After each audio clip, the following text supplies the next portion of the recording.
Hey everybody, welcome back. It is the Razzball Fantasy Baseball Podcast. I am Beaton, joined by the one, the only, the fantasy master Lothario, Gray Albright. What's going over there, non-spectacled Gray? What's going on, man? I was just sitting. I'm sitting. What's going on? hey, what's going on there, Beaton? Hey, how's it going there, pal? How you doing? Hey, yeah, I was just. I took off my glasses because I was sitting so close to the computer that I didn't need them.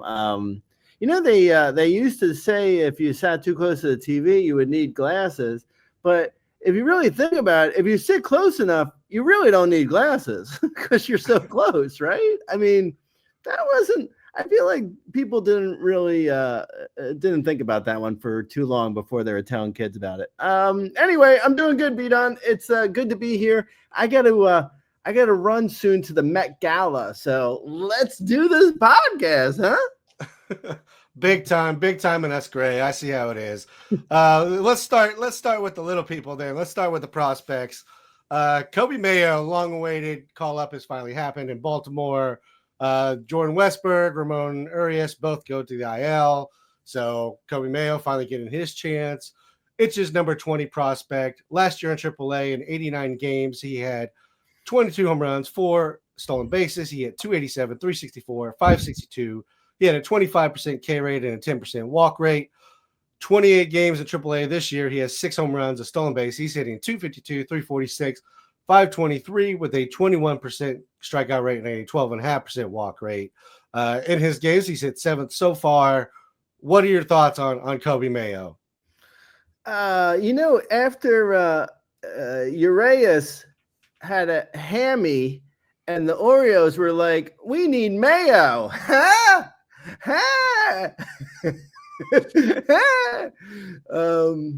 Yeah, you guys, it'll grow on you. Maybe NCAA league, something. It's one of those. It'll grow on you later.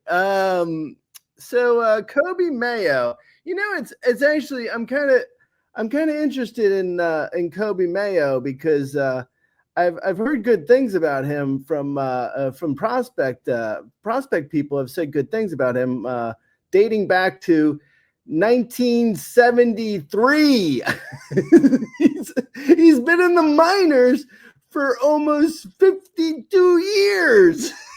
So he's going on 78 years old. He's been in the minors so long. I can't honestly. The Orioles, I think we could talk about the Orioles. I think for we have time. We're doing a podcast. We can talk about anything. I think we have a second to talk about the fact that the Orioles, they're worse than the guy in your fantasy league who is still holding on to Alex Kirilloff. You know what I'm saying? Hey, Orioles, why don't you take your prospects, right? And you trade them for some pitching, huh? This doesn't seem like a difficult concept to understand. I don't think I'm speaking a foreign language. I don't know. It seems like something, if you're a major league team, you should be like, hey, we have the bats. Why don't we trade some of our bat prospects for a pitcher? Because right now we have 1.5 starters in our rotation. Okay. Anyway, so I don't mind Coby Mayo for a flyer in just about any league. I think he's probably got 35 homer power. I think he's going to struggle a bit for batting average. I wouldn't be surprised if he hits like 230 if he actually got the at-bats. But that's sort of the issue here is like, I feel like as soon as Urias or Westburg, for that matter, as soon as someone comes back, Mayo's getting sent right back to the minors. This is like the most ridiculous organization. Like, honestly, I'd love to sit down with Mike Elias and be like, bro, what are you doing, man? You're really not doing good. You're not doing good stuff. You're doing bad stuff. Because I just don't think the at-bats are going to be there for Mayo once the guys come back from the IL. So I mean, I don't mind the flyer. Like I said, for power, sure, why not? Take a flyer. Maybe you get like a homer or two from Mayo while he's up with the majors. But I mean, I saw on Saturday he was called up. I believe he wasn't even in the lineup on Saturday. That's basically the Orioles, right? That's basically their whole MO. They just will not. They refuse to play a prospect, and I just don't trust the at-bats, man. I don't know. I mean, he's fine if you have room for a flyer, go for it. But I honestly would be shocked if he's with the team starting maybe 10 days from now. I'd be shocked if he's still with the team. So anyway. Yeah, I will say there's one kind of path to him getting playing time, and that is A, him playing well during this period, but B, Ryan Mountcastle sucks. So maybe they can just go ahead and slide Mayo over to first and tell Mountcastle to go sit on the bench until he figures out how to do anything correct. I think that's a possibility. Maybe a long shot, but I do think that's possible in regards to what we're looking at for Mayo, because I do think they essentially want him up. They, as you mentioned, there's just not an obvious place to stick him, barring Mountcastle, and him being just a bum. They could potentially play Mayo in the outfield. They have some availability for him to move out there, but he's never really, not even ever played the outfield in the minors. So that would be just a complete experiment with absolutely no track record. So with that said, they've had Mountcastle is I don't even think Mountcastle is the one blocking him. Isn't it Urias is the one blocking him? And when you say that out loud, you say the words Ramon Urias is blocking Coby Mayo.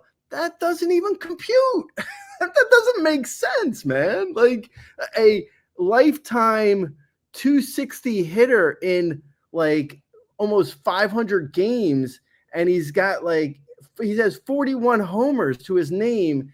In it's ridiculous. Urias is not Urias isn't worth blocking Coby Mayo, but he is doing it. He is blocking him. That's for sure. I think the bigger thing is if I can give the Orioles the benefit of the doubt, I think they're thinking Coby Mayo is a quad A player, and they're hoping to get good trade value for him without actually showing him in the majors struggling. I that's my guess. It's the Kelenic thing. It's Jared Kelenic was good until we actually saw him in the majors, and then it was oh, he's not really good. So that's my only thought is they're worried Coby Mayo doesn't make enough contact in the majors, so they're sort of pulling him along until they can actually trade him. I don't know. That's my giving them the benefit of the doubt.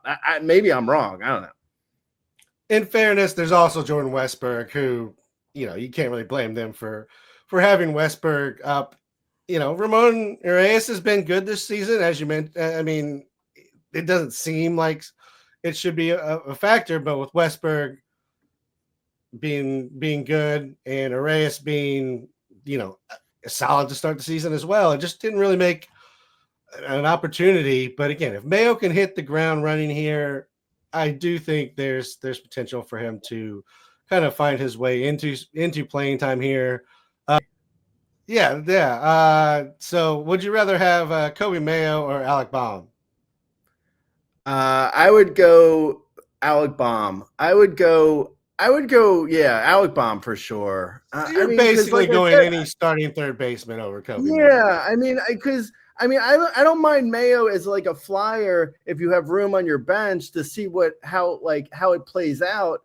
Maybe what happens is he does come up and has a great week, and the Orioles are what do we do? We can't send him back down. This is ridiculous. Like you said, he comes up and he hits his way into the lineup and he hits so well that it's impossible for them to send him down. So that's why you park him on your bench for a week to see like how it plays out. But I wouldn't drop anyone. Like I'd drop like a middle reliever or something, you know? Okay. I mean, Alec Baum's been pretty terrible this season. And also has, very limited upside. I don't really mind swapping out for Alec Baum. Like, what am I missing if somebody picks up Alec Baum? Like, yeah, I mean that's home fair. runs and that's more of a, like if he's good, right. But that's more of a league question where it's like if you're in a 15-team league or deeper, you drop Alec Baum, someone else is going to pick him up, and you're like, okay, now I'm choosing between random schmohawks off of waivers in a fifth. Like I don't know. I personally wouldn't drop Alec Baum in a league where I didn't have enough choices on waivers to back up, like to do something next week. So if Mayo is sent down next week, I want to be able to go to waivers and get someone decent to replace Mayo, who I'd be losing next week. So that's why I'm saying not to drop Alec Baum. But if you're in like a 12-team shallow league where you can drop Alec Baum and just pick up someone else, then sure, that's fine.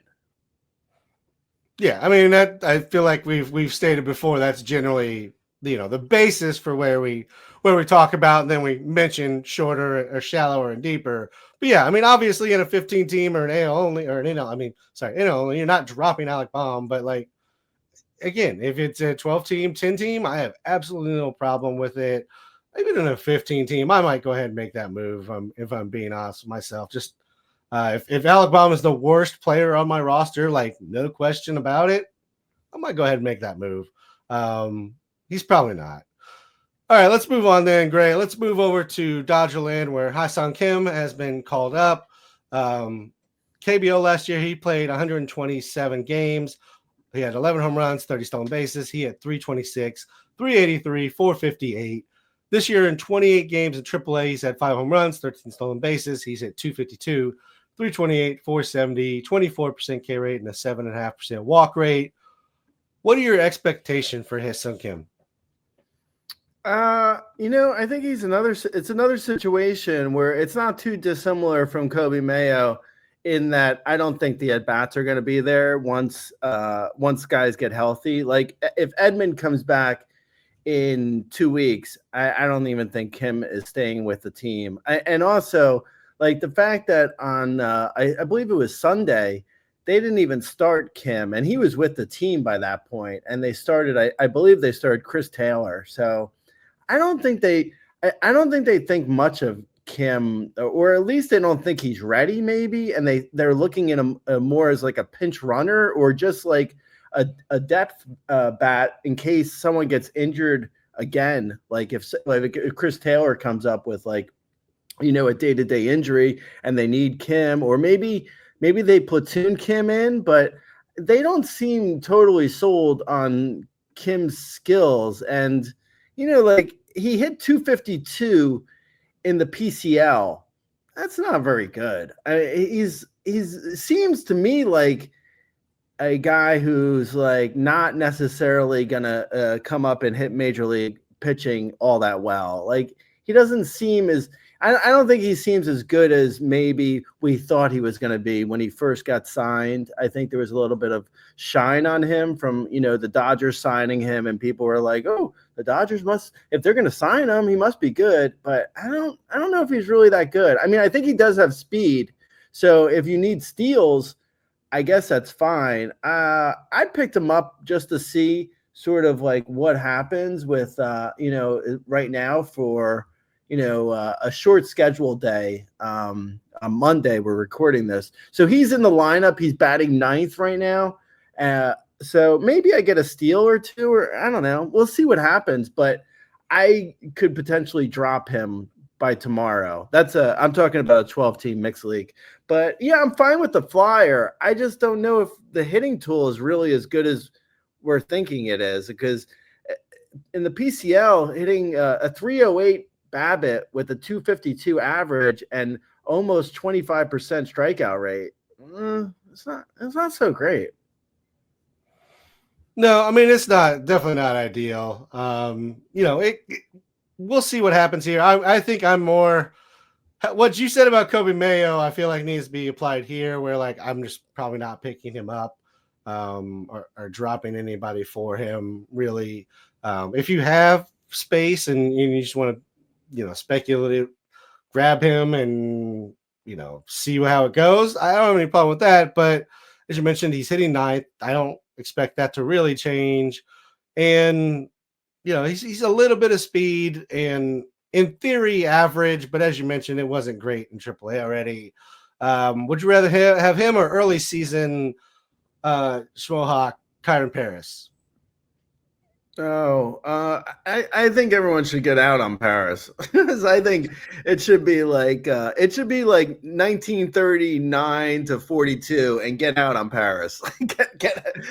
Be done with Paris for now and probably forever because I don't think Paris can hit major league pitching either. I think he was probably just a hot potato who, people didn't realize that he would swing at anything. So I would go Kim over Parrish just to see if Kim can do something because I really don't think Parrish is anything anymore.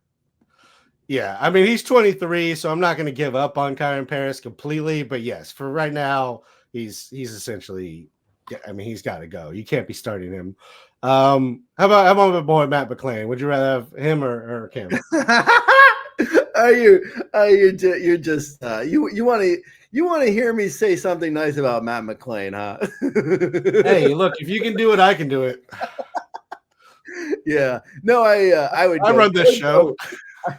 I would go Matt McClain over Kim. Okay. So pretty much again, if you have like a realistic starter, you're probably not dropping him for Hyesong Kim. But if you have an open spot or it is a short day today, but whenever this week, if it's a short day, you could potentially give him a look.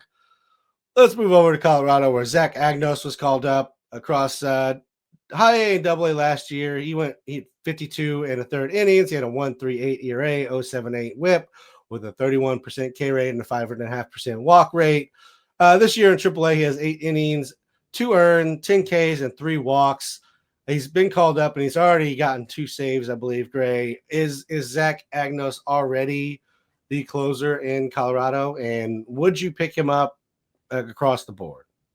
Yeah, I was kind of like thinking that I didn't want to have anything to do with Rockies closers just in general because, it's like how many games are they going to win? How many saves is the guy going to catch? So I was kind of like looking at them like the White Sox in a lot of ways, but his stats in the minors look good. Agnos, that is. And I think if he looks as good as he looked in the minors, and he was like a minor league closer. So I don't mind it, actually. I looked to pick him up this week in Fab. I didn't actually get him in any leagues. I was below where people went much higher than I would have went. I think, I was looking at maybe like $30 out of or $35 out of 1,000, which I thought was I felt like that was generous for a Rockies closer who may, at the end of the day, he may get 15 or less saves. Anyway, he went for like $90 in one league. That's out of 1,000. And in another league, he went for 75. So, above where I was willing to go, but I don't mind I looked to pick him up in every league. I didn't end up getting him, but I don't mind the pickup. I think his stats look good. So, at worst, hopefully you get a good middle reliever who gets some saves. And, I guess that's probably at best. At worst, you're going to get a guy who you're going to drop next week. But at best, you're probably going to get, solid ratios and some Ks and some saves. And then, if he ends up turning out that he doesn't look that good in like a week or two, you could just drop him. So, yeah, I don't mind picking him up. Yeah, I would pick him up. And I think anytime you get kind of a closer introduced to the pool, whether that be, I mean, usually it's injury. You don't usually get a guy coming straight from the minors into the closer role. But however it happens to be, just because there's so few introduced into leagues, it's usually in the 10% range on a closer. So I don't mind spending that if you need that and that's what you're looking to spend your money on. You're probably gonna have to spend that to go ahead and win them is 10% or a little bit more. And I mean, is there anybody else in this pin you would even waste a roster spot on, Gray?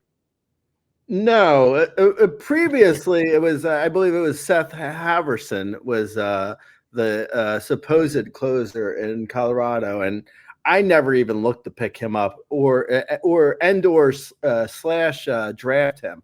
I had no interest in him, so I was kind of like, like the White Sox, like it's like I don't want the headache really. It's not worth the headache for the 12 or fewer saves that you're going to get. It just, it's the Marlins are kind of in that boat too, where like, okay, maybe it's Bender, maybe it's Tanaka, but maybe it's Voucher, but I don't really think it's worth the headache to get in on those guys where, Agnos stats look good. So I'm willing to give him the benefit of the doubt and try him.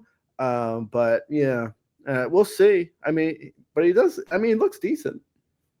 Yeah, I think we need a filter on like all platforms that is teams available minus Colorado, and that way for pitching purposes, you just don't have to ever worry about ever picking any of them up. But this is the one. I thought you were going to say you needed a filter for the YouTube video to have glasses on me, even if I'm not wearing them.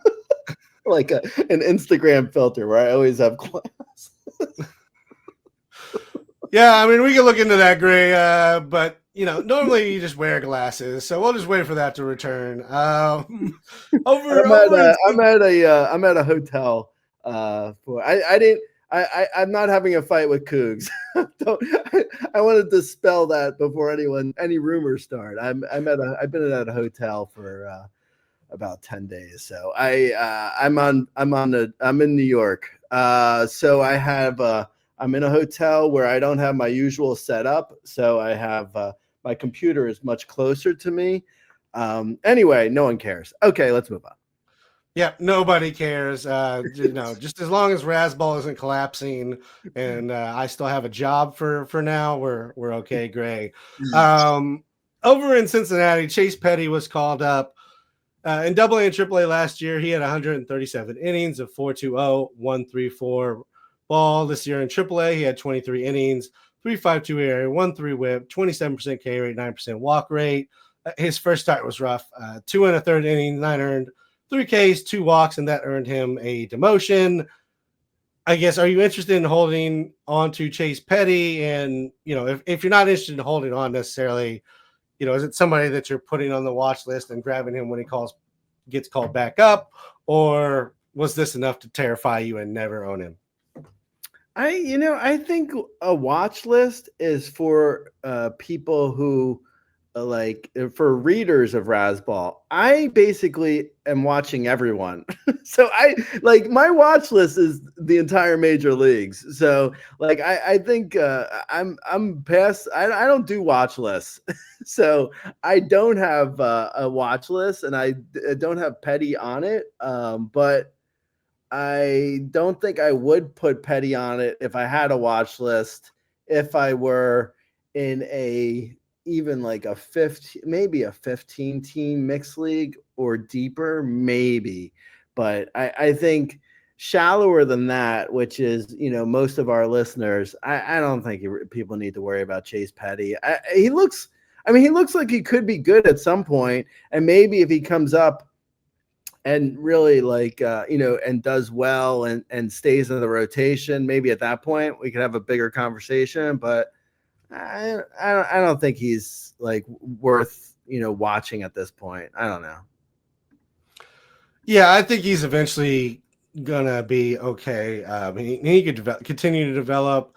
as you mentioned, I don't think he's there yet. This seemed strictly like a spot start where they just needed somebody. The Reds still have a 5-man rotation for the time being. So I don't really see any kind of rush to go pick up Petty, but he is probably the best pitching prospect available to be called up by the Reds this year.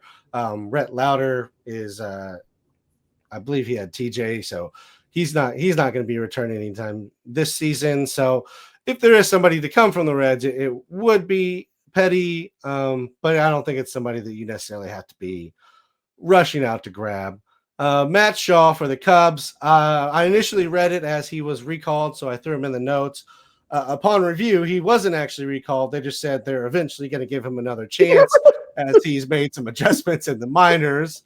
Adjusted his stance. He said he was being too passive, blah, blah, blah. Anyways, Gray, in AAA, he has a home run, 2 stolen bases. He's hitting 277, 424, 404. He has an 8.5% strikeout rate and an 18.6% walk rate. Are you interested in grabbing Matt Shaw now? Because obviously somebody we were excited about in draft season. Are you going to grab him now before the recall, or are you just waiting until the Cubs actually bring him back up? Yeah, no, I saw the note that the Cubs are expected to eventually recall Matt Shaw from AAA, and it's like, that's hilarious. Like, that is basically every single prospect. Just a huge, terrible tease. I was like, oh, Matt Shaw's coming back. Awesome. Yeah, that is like every single prospect. It's like, eventually we're expected to call him up. Oh, okay. Well, great. I guess.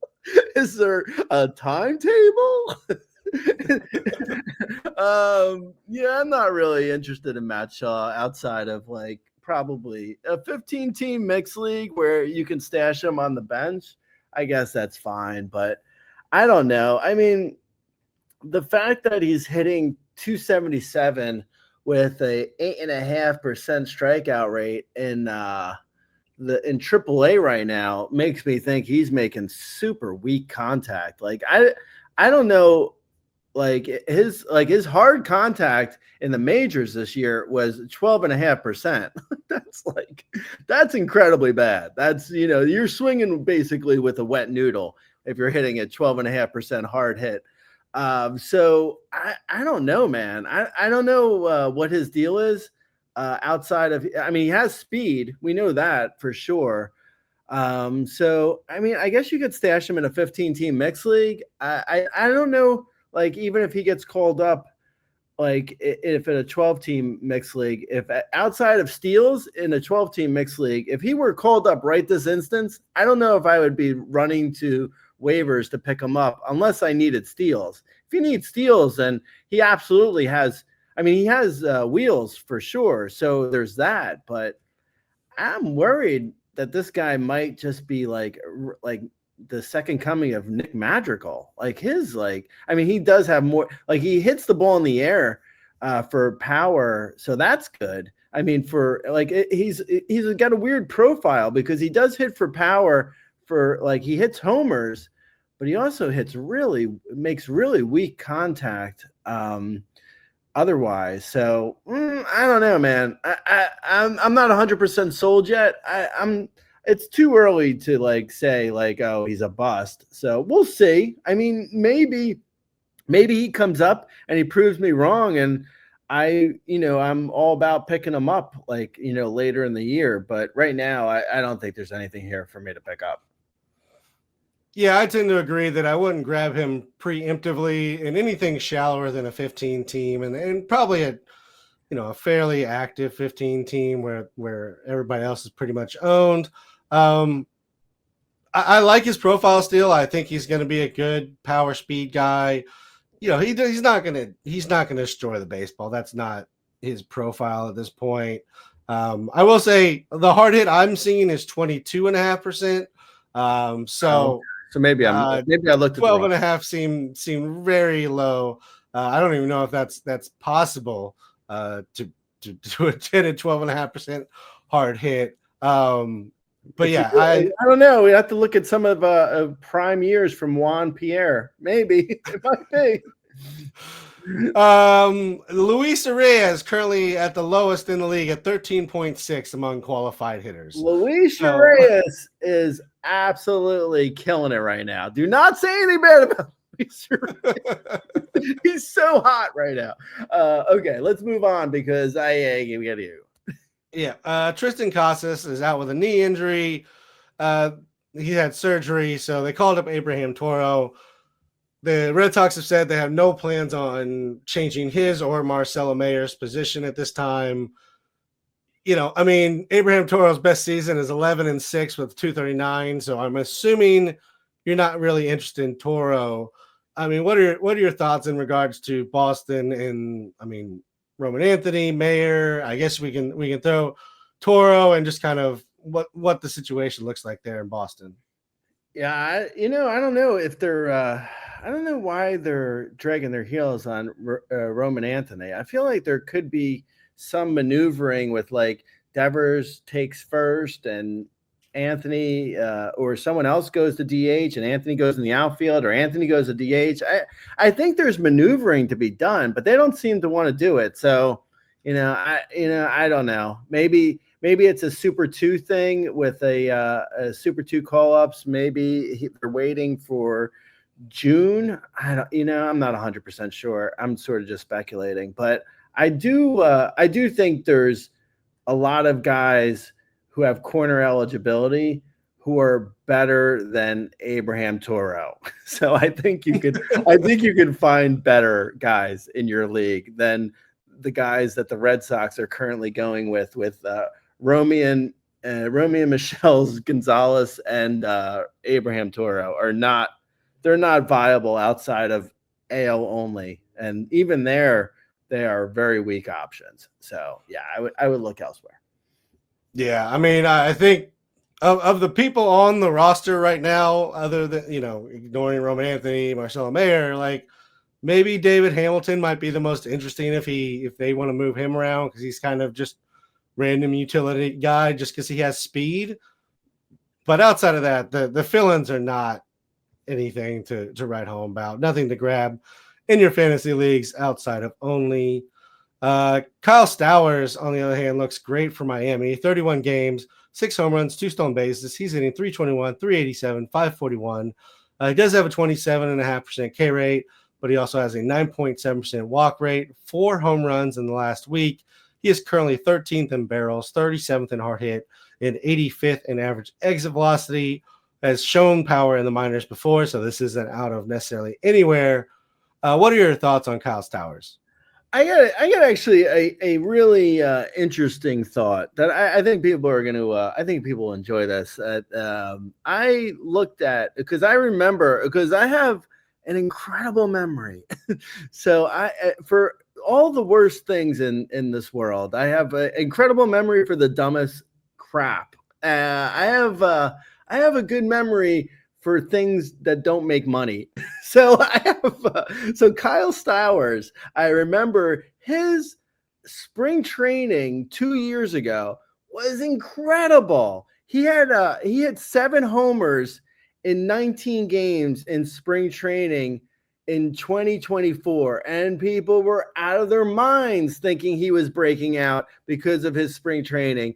And he went on to do nothing in 2024. And then this year in spring training, he hit like 170 with 0 power, no power at all. He hit 170, and it was like this year it looked like he was going to be sent to the minors for what his spring training was. So I don't know. I mean, I guess I'm just saying again, people will forget this because no one really cares at this point.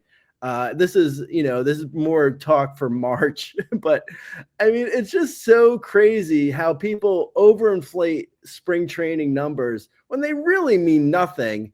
Like how, Kyle Stowers, I mean, he looks so good in 2024 and so bad this year, but now he looks great. I mean, he looks really good. Everything is clicking for him.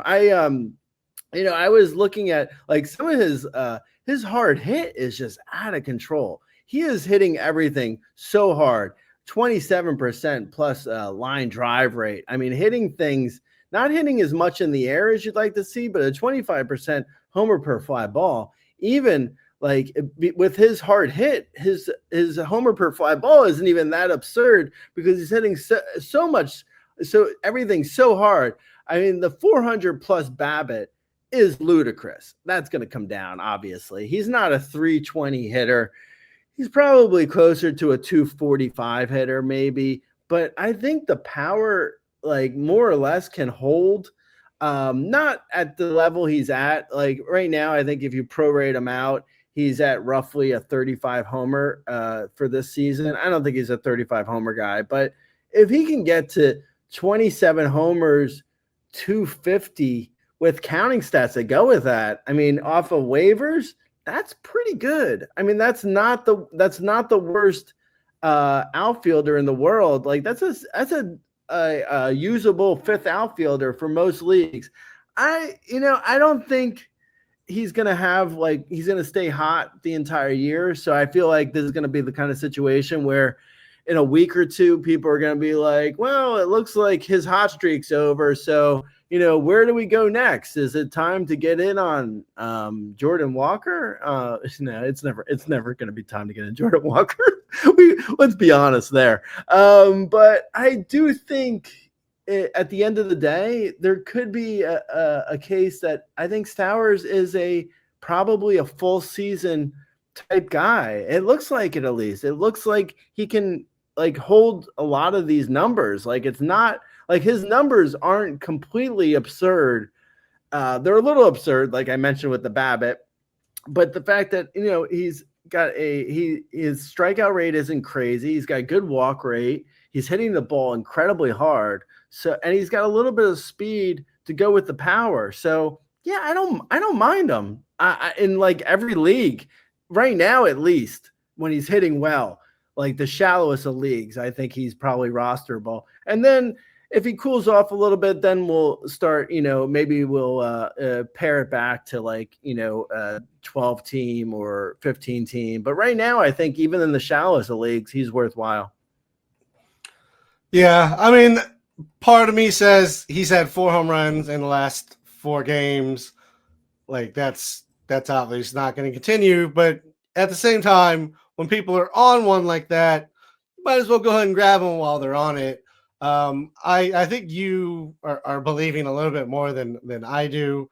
I have really strong quad A feels right here. The 27.5% K rate looks nice, but absolutely nothing has changed in the swinging strike rate, in the swing rate, in the outside swing rate. He's actually swinging more. So I feel like he's just seeing the ball really, really well right now. So you can ride him, enjoy the high BABIP number, because I really don't think it's continuing. I mean, in 69 games last year, he had a 319 BABIP and he hit 208. So I just feel like this is eventually coming back to earth and in a bad way. But you never know. There could be a random Brent Rooker breakout here, but again, when Rooker broke out, there were like clear indicators and numbers. You're like, oh, he changed. There was a clear change. I don't see anything here in Stowers' numbers that says he's changed anything really. Yeah, I mean, I see what you're saying. I think I look at his numbers and I see like a guy who's, I mean, first of all, he's free off of waivers for most people. So there's that. But even beyond that, like you look at his his StatCast page, I mean, he's got a 50% hard hit for 3 of 4 years. I mean, they're all small sample sizes, so don't get me wrong, but he's always hit the ball hard. And this year he's actually cut back on his strikeouts and hitting the ball hard. So, I mean, I don't know. I mean, I'm not willing to say it's absolutely a breakout like Brent Rooker. but this is how those breakouts start. So it potentially could be. I don't know if it is yet because it's still a small sample size, but it's worth I think it's worth the squeeze, the juice for the squeeze. Yeah, you know what I'm saying. Yeah. Who knows? Maybe 5 days ago somebody gave him the tip that clicked, and now he's just a monster, which wouldn't show up in the data yet because it would have been 5 days ago. I feel like I'm looking more across his counterpart in Miami to like Jesus Sanchez. Like that's more what I feel like. Stowers is like Jesus Sanchez with maybe a better launch angle. Yeah, I mean, there's also, the fact that like it's the Marlins, so I mean the lineup isn't going to be great, but there's also if he stays healthy, I can't imagine he's leaving the lineup for any reason other than like he goes like 0 for 75 or something. he's going to get the at bats. Like there's no one breathing down his neck, so I don't know. We'll see. Yeah, absolutely. Ride it while it's going, and maybe it'll grow. Maybe it will. You want to talk about Jonathan Aranda? He is fifth in the majors currently in OPS among qualified hitters. 31 games. He has 5 home runs. He's hitting .316, .414, .561. He's got a 21.6% K rate and a 12% walk rate. He is third in hard hit, 7th in average exit velocity, 41st in barrel rate. First strike rate is way down from 71 to 53%. The counting numbers, unfortunately, are not really there to help out. So he is 104th on the player rater. What do you think about Jonathan Aranda? Is this a breakout, Gray? I saw he had a 62.2% hard hit, and I did an internal spit take. It's crazy.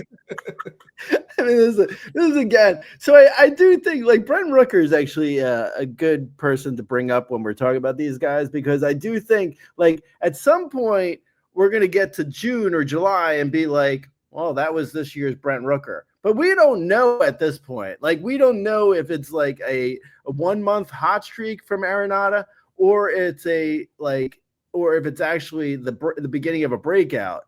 It looks like if in retrospect, if we get to July or August and he's still doing this will be a breakout. If we get to the end of May and everything has regressed to his norm, then it's going to be like, well, I guess he wasn't that good. So, but I mean, it's impossible to say. I think at this point, he is hitting everything hard. I mean, he has a 12 plus walk rate, 21% strikeout rate. I mean, he's not going to hit probably 315, but he could hit 280 with 20 homers. I mean, I'm basically describing Yandy Diaz a little bit. Like there is a little bit like he doesn't like. I don't know if like the power is I mean, he's on pace for 30 homers. That feels high for him, but I mean, if he got to 25 homers and hit 280, that's better than what I just said for Kyle Stowers. I mean, so yeah, I mean, I think Arenado could do something. The bigger problem is he has no speed whatsoever. So, I mean, at best, it's going to be like, a solid Yandy Diaz season. And at worst, it's going to be like, let's see who else is on waivers. This isn't really working. So I don't mind the flyer, though. Yeah, I mean, in defense of Aranda, Yandy Diaz could only dream of a launch angle above in the double digits, quite honestly. So, yeah, I mean, there's at least an opportunity for Aranda to have the breakout, because he does put the ball in the air. There's kind of some, I guess all the numbers kind of look the same. So I will say, like, as a hitter in his profile, like, I don't think he's really changed that much. But what I will say looks like change is he's become more selective, which if you're the same hitter, but you only swing at better pitches, can make a big difference. So while I agree he's not a 316 hitter, 377 BABIP. That's all probably coming down. And I think optimistically he might be like a 275 hitter. But But there are some changes here where, if he is being more selective. Like I said, the first strike is down, the walk rate is up, the outside swing rate is down. So there's good signs that he is finding the better pitches to hit. And as you mentioned, like the exit velocity, the hard hit are kind of stupid at the moment. And I mean, again, if that is the change that gets him to, I had power. Now I just had to figure out my pitches. It could be the breakout. So I actually think Aranda is more along the lines of something that I would look at for the breakout than Stowers if I have to kind of choose one or the other, despite Stowers being drastically above Aranda on the player rater.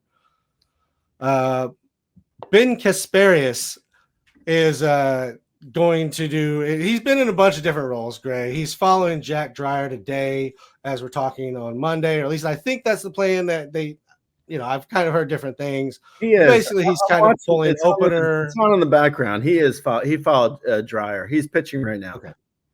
Okay. So he's following Dreyer. He's been an opener. He's been a following an opener. He's been in the bullpen as a couple inning guy. He's done a bunch of different things. He's 21 2/3 innings this year, 2.91 ERA, 0.92 WHIP, 27% strikeout rate, and a 3.5% walk rate. I mean, you threw Casparius on here. These guys are always kind of interesting to discuss because they don't have a traditional role in our game, but they have value. What kind of value do you think he has, though, Gray? I think.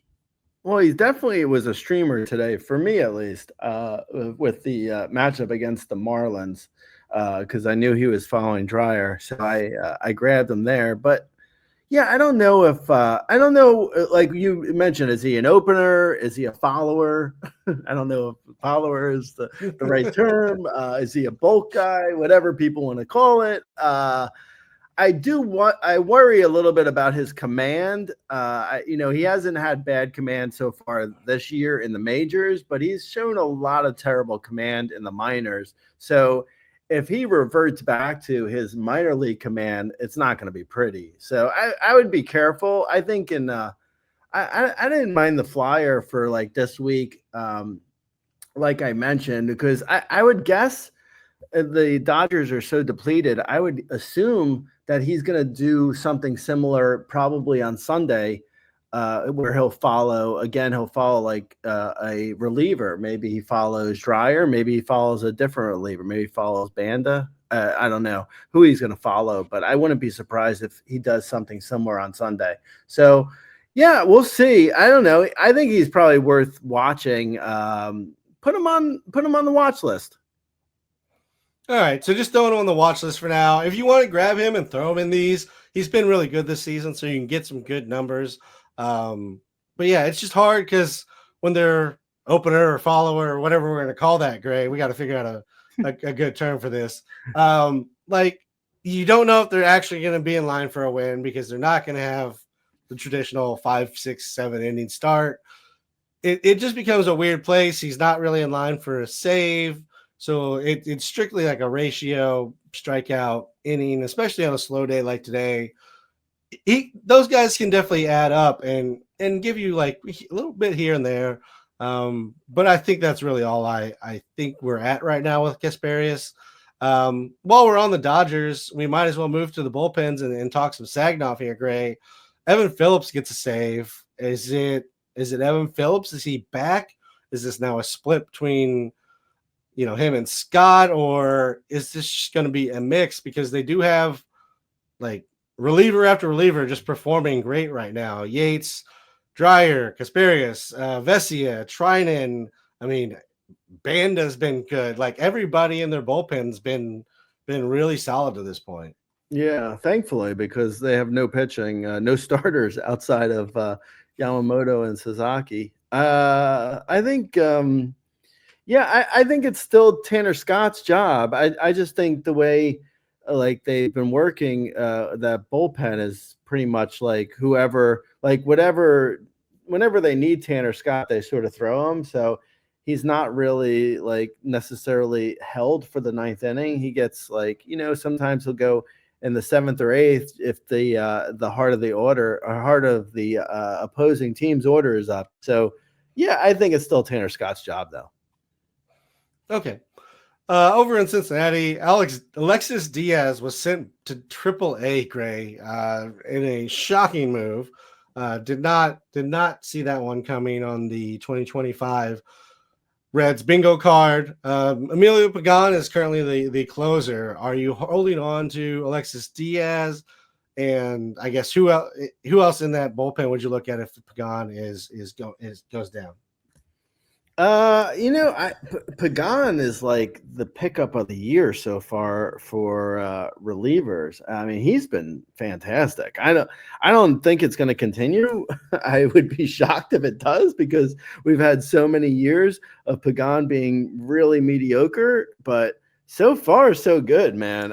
I would, if I had Pagan, I would either trade him for something worthwhile, which you probably can't do because no one's giving you anything worthwhile for Pagan, or I would just hold him and ride it out because I mean his stats look good. So I really felt like Pagan, like even in an NL only league, I picked up Pagan for like out of $1,000. I think I spent like $10 for Pagan, which is like nothing. That's basically like, that's basically free. I mean, that's nothing. And I mean, he's been fantastic. So we'll see. I don't know. Anyone else in that bullpen? I mean, Ashcroft has been good, but I doubt they're going with anyone else. I think Pagan is the guy. Yeah. I mean, I think Pagan's the guy for now until he proves that he's not. I think Ashcraft is your next best bet if you want to just roster somebody that is not going to kill you. He's been great this season.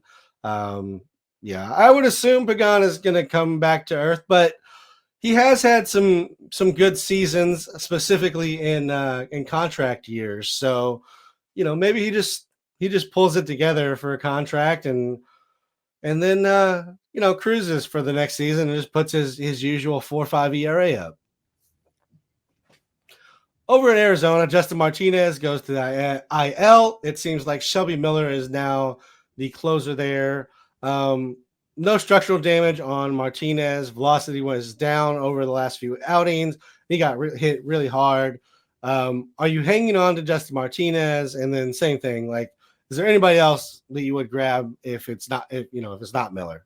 So I think when it's almost more disconcerting when a pitcher is like, "Oh, my shoulder hurts, but there's nothing wrong with it." I'm like, well, is there nothing wrong? Because it kind of sounds like there is something wrong. So I mean, I almost feel like Justin Martinez is going to be in for a tough year, and if you're short on IL space, you probably can drop him. I mean, I honestly, I wouldn't be shocked to see Justin Martinez come back, throw a game or two, and then have similar issues again. Like, shoulders are tough for pitchers. If you have a shoulder issue and there's like quote unquote no structural damage, it's like, well, then what's the damage, bro? What is the damage? Because there's something wrong. And I think Shelby Miller has looked good so far, but I don't buy that really either. I don't really buy the whole Shelby Miller thing. I think he's the guy right now. But even Tori Lububu,